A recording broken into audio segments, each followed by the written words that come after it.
Hey friends, my name is Oleg, this is Mr. Bond, welcome back to the YouTube channel. So in my personal collection I have 6 different Seiko watches, but none of them are over $300 US. They're all kind of introductory Seiko timepieces. And my guess is that a lot of you guys have the same watches, but Seiko also has a lot of great mid-range diver watches, like the one we're gonna review today, the Seiko reference SBDC053. A little bit of a background story behind this specific watch. So it was released back in 2017 and it was released among a few other notable watches. Basically what happened, Seiko in 1965 has released their most iconic diver watch. In fact, their first diver watch, 62 MAS or 62 MES. In 2017 they released an homage to that watch, kind of a re-release, a watch that looks very similar to it but is done with modern specs. The reference for that watch is SLA017. Now that watch was a limited quantity release, it sold out right away and now it's going for crazy premium. Alongside with this limited release reference, Seiko released 2 other references in bigger quantities, SBDC053 and SBDC051. The 2 watches are pretty much identical, the only difference is the color and the strap options. The one we're reviewing today is a blue color and comes on a rubber strap. The other one, 051, is in black color and comes on a stainless steel bracelet. Both references are well liked in the watch community and have positive reviews. This is going to be the most expensive Seiko that I reviewed on this channel. So my mission with this video is to answer 2 of the following questions. Number 1, how much better are these mid-range Seiko watches as opposed to the introductory level Seiko watches? And number 2, are they worth the money? The way this video is structured, the first portion of the video is going to be your regular review, close-ups, specifications, the rest of it. The second portion are going to be me trying to answer these questions. So let's get started with the review portion first. Let's begin by looking at the case dimensions of the watch. It has a diameter of 42.5 millimeters, a lug-to-lug distance of 49 millimeters, a lug width of 20 millimeters, and it's 14 millimeters thick, including the domed sapphire crystal. Well, it's actually 13.8 millimeters thick if you want to be precise. Here's what the watch looks like on my 7.5 inches or 20 centimeters wrist. For the most part, it's a very comfortable watch and it looks great. However, it does have a pretty long lug-to-lug distance, 50 millimeters. Keep that in mind if you prefer smaller watches or if you have a smaller size wrist. It wears comfortably, but it does look like a true 42.5 millimeter 43 millimeter watch. Just to give you an idea, it wears larger than the Seiko SKX. It hides its thickness really well. On the wrist it doesn't look like a 14 millimeter watch, and that's largely due to the case shape. It also has a very comfortable weight of 122 grams on the supplied rubber strap. For a quick size comparison, here's a watch next to Seiko SKX 009. The Seiko SKX is 42 millimeters. The Seiko SBDC053 is 42.5 millimeters. And you can see that the Seiko on the right does look larger, and that's because of the longer lug-to-lug distance. The case is made out of 316L stainless steel, and the finish on the case is done really well. It's a spectacular finish. Satin finish on top and on the sides of the case, and it looks really good. The brushing is nice and even. It also has a nice chamfering on the sides of these lugs. A mirror-like finish. I think they call this one Zaratsu finish, like in the Japanese samurai swords. I don't think camera does the justice to how well the watch is finished. It also has a polished finish on the underside of these lugs.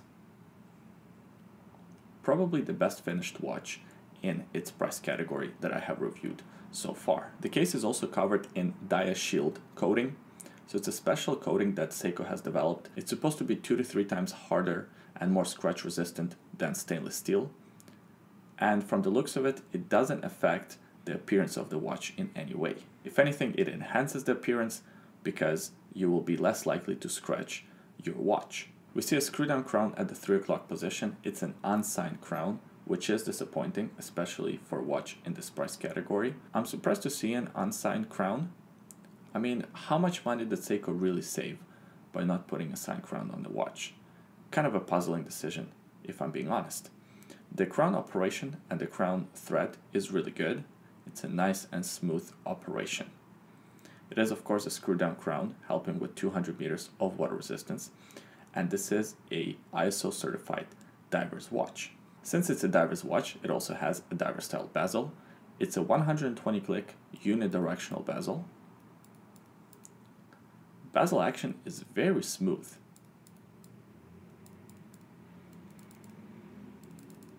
Very satisfying. The bezel insert, even though it kind of looks like it's ceramic, from my understanding, it's a polished stainless steel bezel insert. And that blue is beautiful. The way it plays with the light, just amazing. If I were to pick a negative with this bezel, it does align properly. However, it has a little bit too much play. It almost can turn like half a second. As you can see how much play it has. It's not the end of the world, and it's not too awful. I think I'm kind of exaggerating it here on the camera, but it's something that you should be aware of. The bezel is slightly loose. It has a nice domed piece of sapphire crystal with AR coating. Just look at the distortion angles that it gives. Good stuff, huh? That looks awesome. Yeah, it's a really good quality sapphire. Not a lot of separation between the bezel and the crystal. The watch has a screw down case back. It's a fairly attractive case back. Actually, some alternating finishes here. So we see a polished finish on the outer edges and in the center. And then we have this ring that is done in brushed finish. The engraving of the Seiko Wave. It looks great, not too much writing. Seiko, 200 meters of water resistance, the movement, the serial number, and the rest of it. What a beautiful dial on this watch. It has a nice sunburst effect to it, so it's not a completely flat dial. Applied indices for hour marks, a date at the 3 o'clock position with a nice border around it. The date wheel is not color matched to the color of the dial, and I'm okay with it. It's one of those rare instances where it doesn't really bother me at all. Quite like the set of hands on this watch. We have a sword hand for minutes, a big arrow hand for hours, and a nice counterbalance lollipop for the seconds hand, kind of a needle seconds hand. That combination works really well. I also like the black accents on the opposite sides of the hands and closer to the center. Not too much writing on this dial. Seiko printed by the 12 o'clock position, automatic divers 200 meters closer to the 6 o'clock position, and all the way at the bottom there, Japanese movement. And that's about it. Very attractive, very minimalistic dial. Thanks to the large indices and the large set of hands, there's a lot of surface area to apply Lumi Bright proprietary loom, and it's one of the best looms I've seen on a Seiko watch so far. Really good stuff. The blue color of this watch is unlike any other blue on any other watch. It's its own color. Very beautiful, kind of difficult to demonstrate on camera. Here it is next to a Seamaster blue.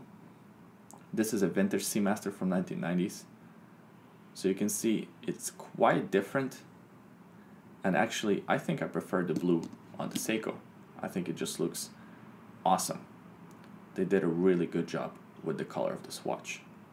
In certain lighting conditions, the bezel appears to be dark. It almost appears to be black. And in other lighting conditions, it lights up and looks baby blue. The movement powering it is a 6R15 automatic movement. It's an in-house Seiko movement with 23 joules, beats at 21,600 vibrations per hour, has 50 hours of power reserve. It's a hackable and hand-windable movement, and it also has a date complication. This movement is beating pretty accurately. I didn't measure the accuracy myself, but according to Chris, he has no problem with the accuracy. And generally speaking, these movements are very robust and reliable movements. So Seiko SBDC053, this watch right here, comes on a rubber strap. Seiko SBDC051, the same watch, but in black, comes on a stainless steel bracelet. I don't know why Seiko chose to release it like that.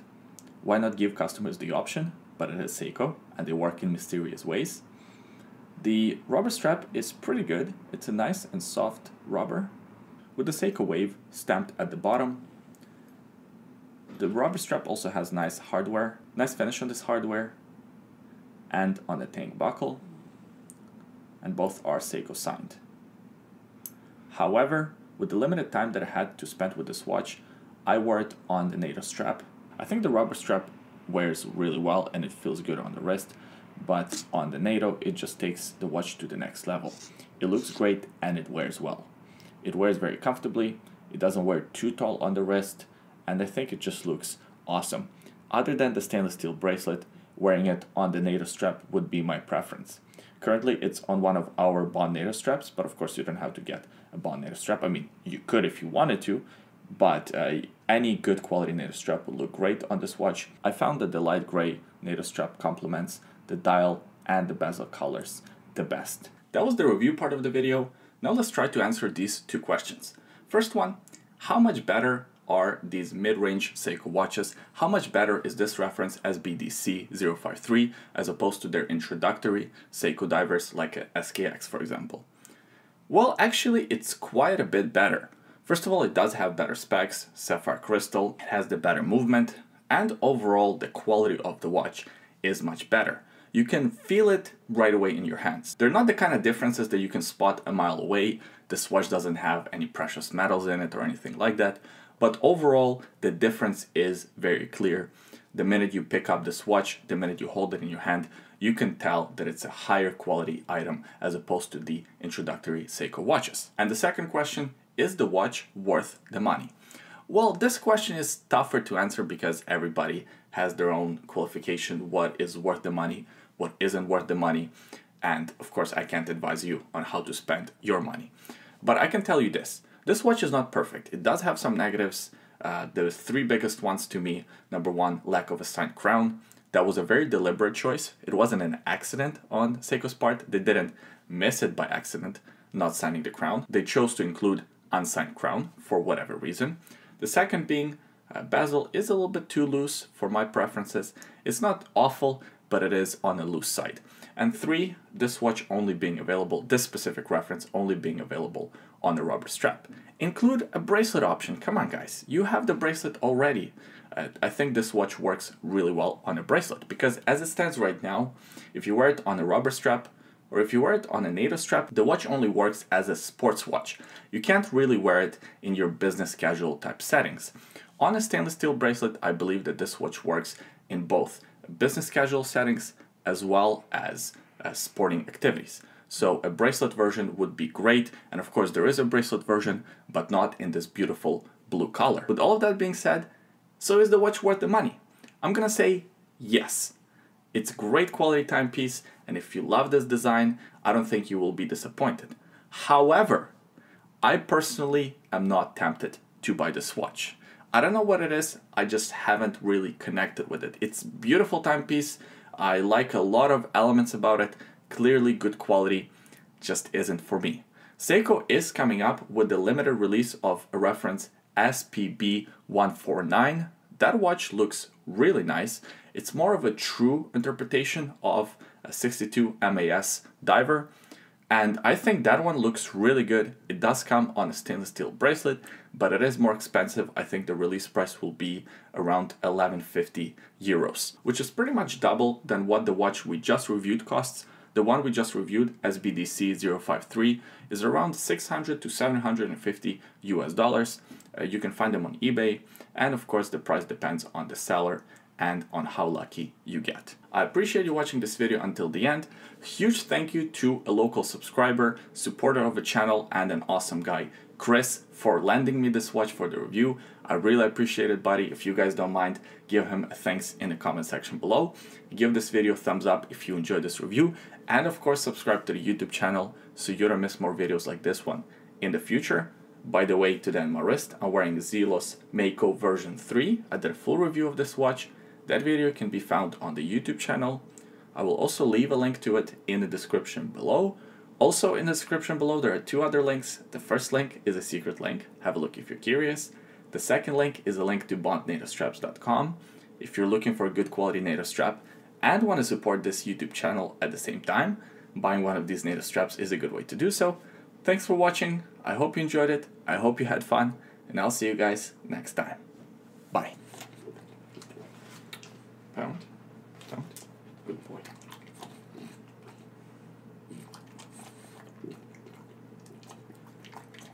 Okay, just gotta wipe your face. get your camera ready, because you're drooling all over this chair. All over it.